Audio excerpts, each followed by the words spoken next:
Olá, seja muito bem-vindo a mais um episódio de nosso podcast. Para quem não me conhece, então, eu sou o Nitian Oniru Guimã e hoje, nesse episódio, eu venho falar sobre divindades e entidades. O que são, então, essas divindades? O que são essas entidades? Qual é a diferença de uma divindade? Qual é a diferença de uma entidade? E como isso se aplica no xamanismo, no mundo espiritual, nas religiões e etc. Então, para que a gente possa começar a compreender todo esse mundo, toda essa gama, toda essa diferença, é importante que a gente comece a entender e compreender como que funciona o mundo espiritual, certo? Então, o mundo espiritual ele é formado de uma hierarquia. Como assim uma hierarquia? Bom, se a gente for observar, tudo no mundo tem uma hierarquia. A gente vê isso principalmente, acho que a primeira hierarquia que a gente tem contato é a hierarquia familiar, onde a gente tem normalmente, né? Acho que hoje as coisas estão mudando muito, mas normalmente a gente tem vivo os nossos avós, tanto os avós paternos quanto os avós maternos, né?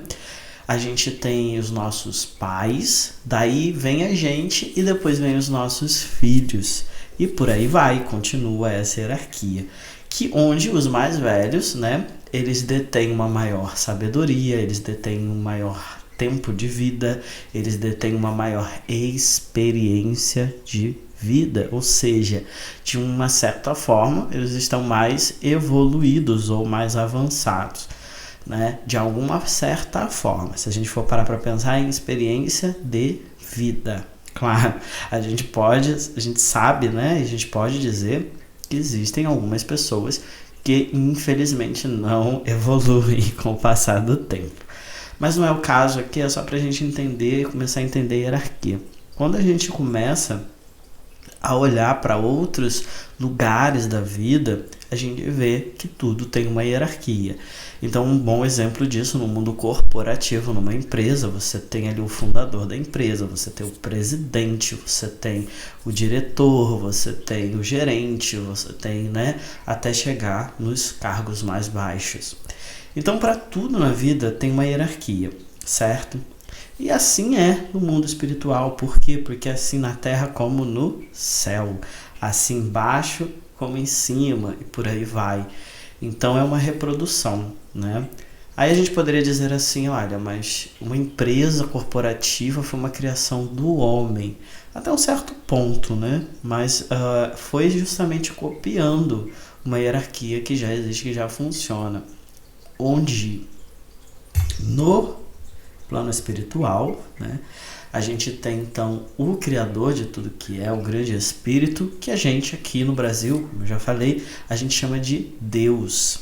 Cada lugar, cada região vai usar um nome.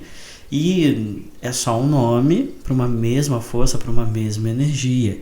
Claro, a gente tem pontos de vista diferentes, a gente tem formas diferentes de olhar para esse grande espírito. Cada cultura ela vai olhar justamente com a sua cultura, então realmente não é só um nome de que difere.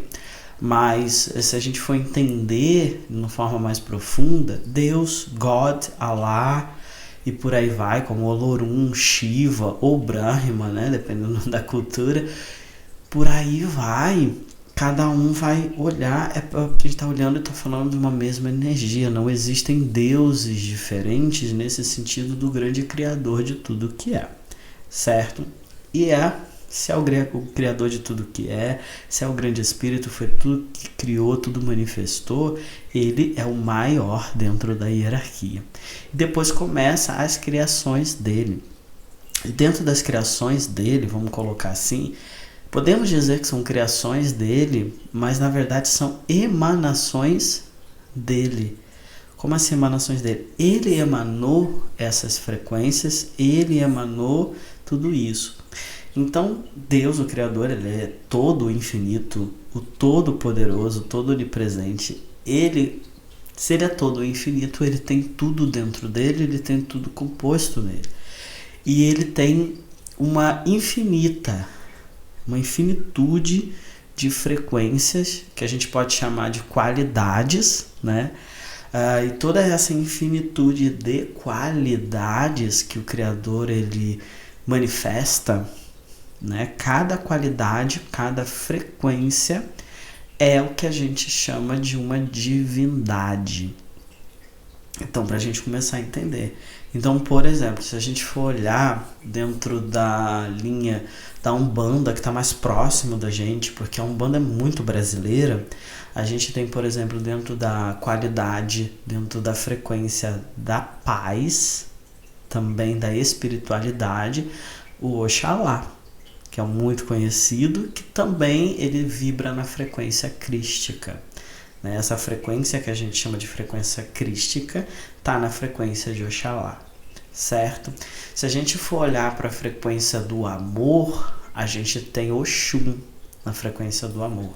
Se a gente vai olhar para a frequência da justiça, a gente tem Xangô, por exemplo, né? E aí, por exemplo, na frequência da lei, a gente tem Ogum, que é uma frequência da lei, a frequência do guerreiro, por aí vai, né? Então são exemplos para a gente entender que cada frequência de Deus, cada pedacinho, é como se fosse cada pedacinho de Deus, cada qualidade de Deus se manifesta através de uma divindade, ou a gente lê como uma divindade, pode ser também, né? É como se fosse uma faceta de Deus. Então, dessa forma, isso são as divindades. Então, divindades não são vários deuses diferentes. É uma qualidade de um mesmo Deus, de uma mesma deusa, né? Porque Deus é pai e é mãe. A gente nunca pode esquecer disso, né? Porque tentaram fazer a gente esquecer, tentaram convencer a gente que Deus é só pai, tentaram matar a mãe, e isso trouxe muita conturbação para nós seres humanos. Então é muito importante que a gente se recorde, se lembre que Deus é pai, Deus é mãe.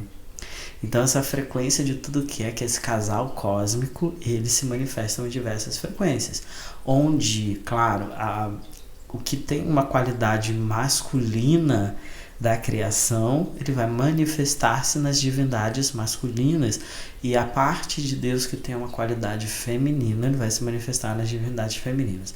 Uma forma da gente observar isso, entender isso, por exemplo, é através de um prisma. O que é um prisma, né? É como se fosse um triângulo de cristal, onde a luz ela entra por um lado e pelo outro saem as 7 cores do arco-íris. Então essa luz ela é única, ela é uma mesma luz que essa luz desse casal cósmico, criador de tudo que é, e ele sai do outro lado em diversas frequências, diversas cores, que são as divindades. Então uma forma da gente observar isso, um lugar legal para a gente observar isso, é no livro Bhagavad Gita, né, que é um pouco da história da Índia, um poema que faz parte do livro Mahabharata. A Mahabharata é a grande história da Índia, e a Índia ela é um dos mais antigos lugares de conhecimento dentro desse sentido espiritual. E dentro do livro é muito interessante porque é representado por Krishna, que é um avatar de Deus, né, do grande espírito, ou seja, né, Deus se manifestou na Terra através de um avatar. Ele faz isso de tempos em tempos, onde para manter, né, a humanidade, para trazer uma mensagem, etc. E ele se manifesta aqui através de Krishna. Você vê durante o poema que Krishna fala o tempo todo: eu sou ele, eu sou o grande espírito, né, aqui através de Brahma, que é uma das formas de se ver o grande espírito como a divindade suprema. E ele fala isso, e há uma passagem que Arjuna, que é o companheiro de Krishna, o companheiro, né, o amigo de Krishna ali, humano, que Krishna acompanha ele durante essa aventura. Arjuna pede a Krishna para se mostrar, e Krishna se mostra em toda a sua divindade, né, onde quando Arjuna olha para Krishna, primeiro que ele tem uma dificuldade muito grande, porque é muita luz, é muita luz mesmo, e realmente, né? Mas ali ele vê miríades, ou seja, milhares de cabeças, milhares de braços, milhares de pernas, mostrando, né, esse ser divino que tudo onde simboliza muito forte isso tudo que a gente está falando, né? Então o grande espírito ele se manifesta através de milhares de cabeças, milhares de braços, milhares de pernas, milhares de corpos, onde ele se fragmenta nessas divindades, nessas qualidades divinas. Então a gente tem aí as divindades. Qual é a diferença da divindade da Umbanda, da divindade da Índia para a divindade do Egito, né? Para a divindade da África, para a divindade de qualquer lugar diferente? Então, qual é essa diferença, então, das divindades? Será que o grande espírito ele cria divindades diferentes para religiões diferentes? Será que ele cria divindades diferentes para culturas diferentes? Será que ele cria divindades diferentes, ou seja, qualidades diferentes para, enfim, pessoas diferentes, para culturas diferentes, para lugares diferentes, né? Ou será que justamente pela sua infinitude, que é muito grande, ou seja, ele é diversidade, ele é infinitude, justamente por ele ser diversidade, que a gente observa isso na natureza. Então, por exemplo, aqui no Brasil, que é um país de tamanho continental, a gente consegue observar que o tipo de fauna e flora que a gente tem na região sudeste é diferente do tipo de fauna e flora que a gente tem na Amazônia, né? Que é diferente da fauna e flora que a gente tem no Nordeste, que é diferente da fauna e flora que a gente tem no Pantanal, que é diferente da fauna e flora que a gente tem no sul do país. E aí você vê que se você tem diferente fauna e flora em cada lugar, em cada região, por exemplo, de um país, que dirá do mundo, logo são formas diferentes de manifestar essa essência divina. Mas ao contrário, talvez, da natureza, ele não cria divindades diferentes para regiões diferentes, para lugares diferentes. Não. Nós, os seres humanos, que justamente por a gente ter uma cultura totalmente diferente, é por a gente estar linkado com toda uma gama de diversidades que são diferentes em cada região. Então eu aqui na minha região, eu absorvo tudo culturalmente e exteriormente como da natureza, e eu tenho uma forma de ver o mundo, de ver a vida e de ver o divino. Logo, uma pessoa que está num outro país também tem a sua cultura, absorveu uma cultura, absorveu uma forma de ver, absorveu uma natureza diferente, então ela vê de uma forma diferente. Então, essa mesma frequência divina, né, a gente vê cada lugar, cada região e cada religião de uma forma diferente. Por quê? Porque ela é tão infinita quanto o Criador, quanto o Grande Espírito, quanto esse casal cósmico, é tão infinito que justamente fica difícil colocar apenas dentro de uma cultura, apenas de um olhar. Então é como se cada cultura olhasse para uma mesma divindade, para uma mesma frequência de Deus e visse através de ângulos diferentes. É aquele ângulo que ela capta, ela vai, digamos assim, observando essa divindade, vai entendendo essa divindade. Só que essa divindade ela é tão infinita que ela não cabe somente dentro de uma cultura, e cada cultura ela tem um olhar muito limitado para essa divindade. Então, mesmo que a gente reúna, né, todos os olhares de todas as culturas diferentes para uma mesma divindade, ainda assim está limitado, porque ela é infinita, certo? Mas é uma parte dela, compreende? Então, por exemplo, só para a gente compreender aqui, compreendendo, dentro do hinduísmo, por exemplo, a gente tem a versão de Shiva Rudra. E você vê que Shiva, ele tá, né? Em outros pontos também é só Shiva, que é o destruidor. Mas Shiva tem 1008 personalidades, e dentro de todas essas 1008 personalidades, ou seja, 1008 frequências de Shiva, a gente tem Shiva Rudra, que equivale, por exemplo, dentro da cultura Nagô-Yorubá e dentro de outras culturas africanas, ao orixá Exu. E se você perceber, eles têm pontos em comum que, por exemplo, são o tridente. E existem outras divindades que possuem tridentes, que se você for olhar, são características muito semelhantes, que se equivalem muito. Uma outra divindade muito legal da gente observar seria Oxum, que é a divindade do amor, dentro da cultura Nagô-Yorubá, dentro dessa cultura africana, né? E, por exemplo, dentro do hinduísmo, ela se equivale a Lakshmi, que é a divindade do amor, do ouro, da beleza. Ela equivale a Lakshmi. Dentro de outra cultura, por exemplo, ela equivale a Afrodite, e por aí vai, certo? Uma outra personalidade que eu tenho aqui, não sei se vocês estão vendo, que é uma outra divindade, que é Kali. Kali, dentro da cultura hinduísta, né? Ela é a mulher, como se fosse a mulher da noite. É a mulher poderosa, o poderoso, o suprassumo do feminino. É o feminino é um feminino muito poderoso, que dentro da cultura iorubá, dentro da cultura africana, por assim dizer, mas a gente vê isso principalmente na Umbanda. Por quê? Porque dentro da cultura Nagô-Yorubá, ela não foi revelada, não foi um orixá revelado. Ela foi revelada dentro da Umbanda, que é a Pombagira. E a mesma frequência do Criador, é aquela mulher que é o potencial. E dentro de outras culturas, por exemplo, você vê como Hecate, você vê como Deméter, que são as deusas da noite, Lilith e etc. Que Lilith, na verdade, era uma deusa, ela não era esposa de Adão nem nada do tipo, mas fizeram, enfim.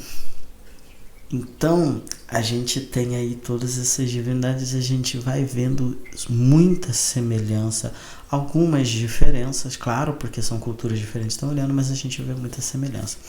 E dentro dessas hierarquias que são muito grandes, são muito infinitas, talvez a gente não conheça tudo, né? Então a gente compreende que Deus, né, o casal cósmico, ele irradia a sua frequência, e desse momento que irradia a sua frequência, irradia suas qualidades, e isso vai irradiando toda a criação. Então são essas qualidades que vão se misturando, se cruzando, se intercalando e vão criando toda a criação, e vão formando, como se fosse de uma forma metafórica, casais.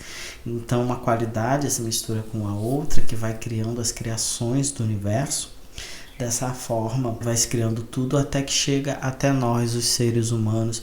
E nós seres humanos, que também somos criações, mas digamos assim, um outro tipo de criação, onde nós temos um papel de evolução como diversas outras criações, e cada criação tem, dependendo do universo que ela convive, o seu tipo de evolução. Então para você entender a diferença, né?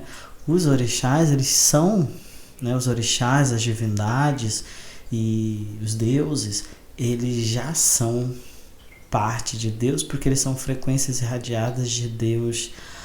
Eles não precisam evoluir, eles já são evoluídos, tanto quanto o casal cósmico, tanto quanto o Criador. Mas nós não, nós temos um papel de evolução fundamental.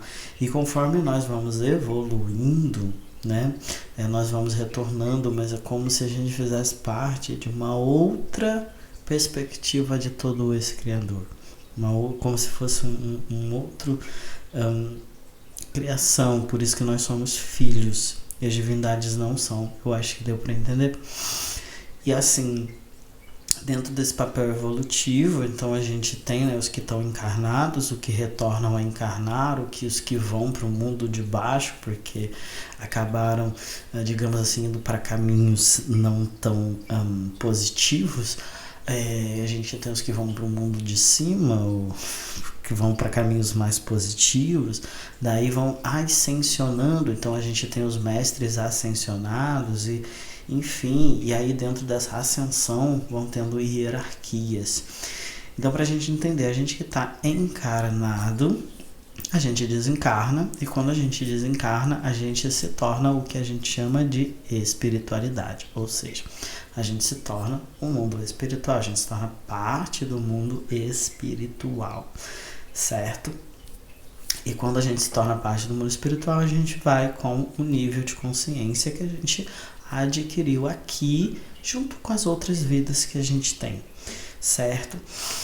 E lá no mundo espiritual são justamente, né, esses seres, ou seja, os seres que já desencarnaram e estão nesse processo de evolução, que são o que a gente chama de entidades. Então tem vários níveis de evolução de entidades, né?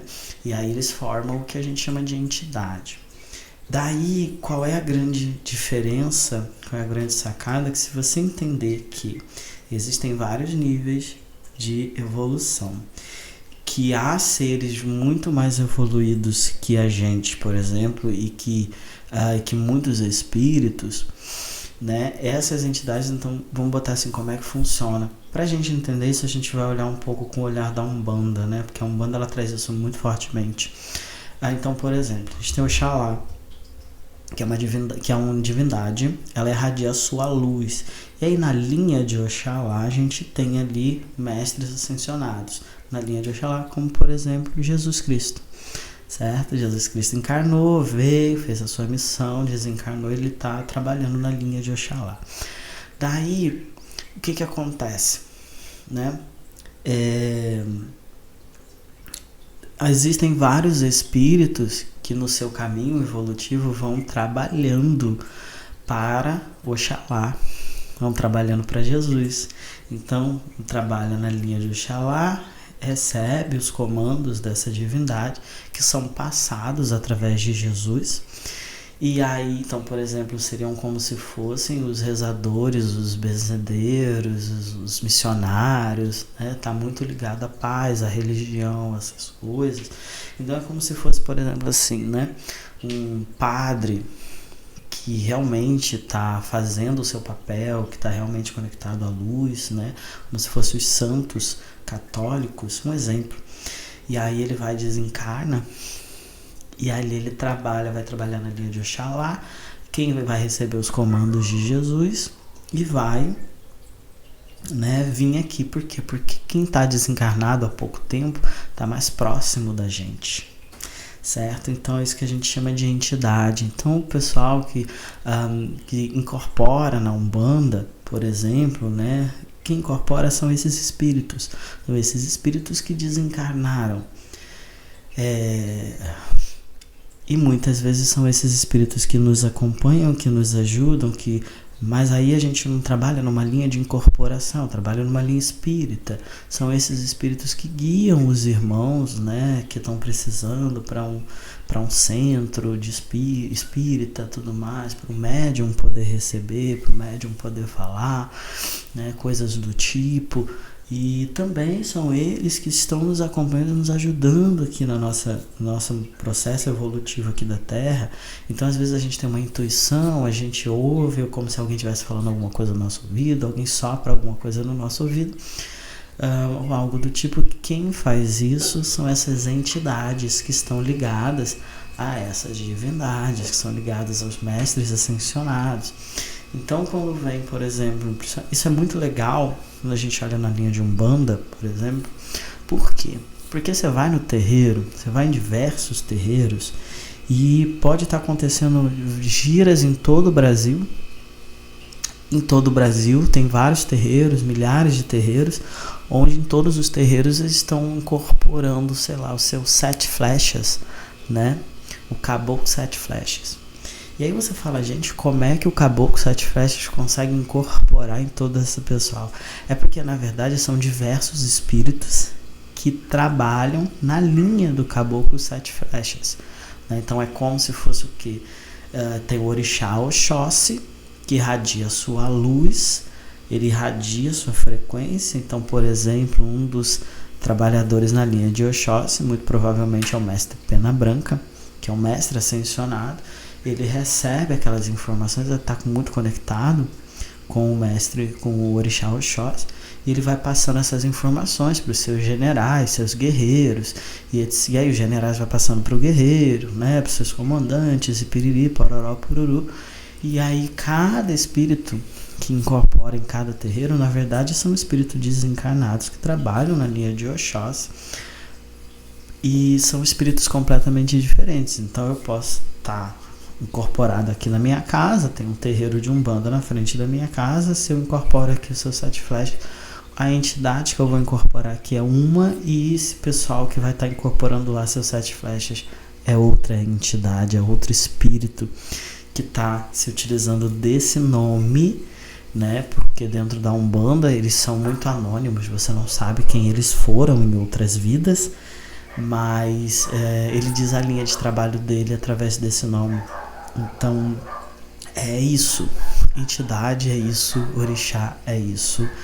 E eu espero que vocês tenham gostado bastante desse episódio, que tenha ficado bem claro, tenha sido bem esclarecido o que são então esses orixás, essas entidades, e o que são essas divindades, para que a gente não fique achando muitas vezes que então a cultura que cultua diversos deuses, diversas divindades, ela é politeísta, então ela cultua vários deuses, ela não cultua um único Deus. Na verdade, ela é monopoliteísta.